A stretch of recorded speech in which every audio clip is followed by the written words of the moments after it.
بسم اللہ الرحمن الرحیم۔ پاک کا ساتھ چاہتے ہو تو صبر کیا کرو، کیونکہ اللہ قرآن میں فرماتا ہے میں صبر کرنے والوں کے ساتھ ہوں۔ جو تکلیف اللہ کی یاد دلائے وہ تکلیف نہیں نعمت ہے۔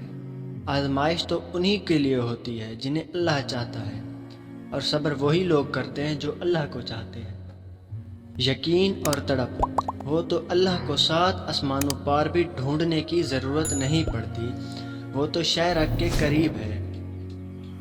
اگر اللہ آپ کو وہ چیزیں نہیں دیتا جو آپ چاہتے ہیں تو اس بات کا یقین کر لیں یہ وہ نہیں ہے جو آپ کی ضرورت ہے۔ اللہ آپ کی ضرورت کا قطعی علم رکھتا ہے اور ہم نہیں جانتے۔ جب انسان کسی چیز سے ڈرتا ہے تو اس سے دور بھاگتا ہے، مگر جب وہی انسان اللہ سے ڈرتا ہے تو اللہ کے اور قریب ہو جاتا ہے۔ اپنی سوچوں کو پانی کے قطروں سے زیادہ شفاف رکھو، کیونکہ جس طرح قطروں سے مل کر دریا بنتا ہے اسی طرح سوچوں سے ایمان بنتا ہے۔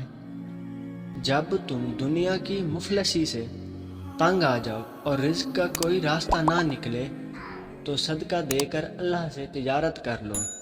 بعض اوقات اکیلا رہنا بہتر ہوتا ہے بجائے ان کے ساتھ رہنے کے جہاں آپ کی قدر نہ ہو۔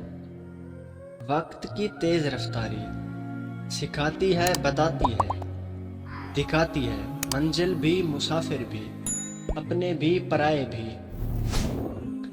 دولت اور عہدے انسان کو عارضی طور پر بڑا کرتے ہیں، لیکن انسانیت اور اچھا اخلاق انسان کو ہمیشہ بلند درجے پر رکھتا ہے۔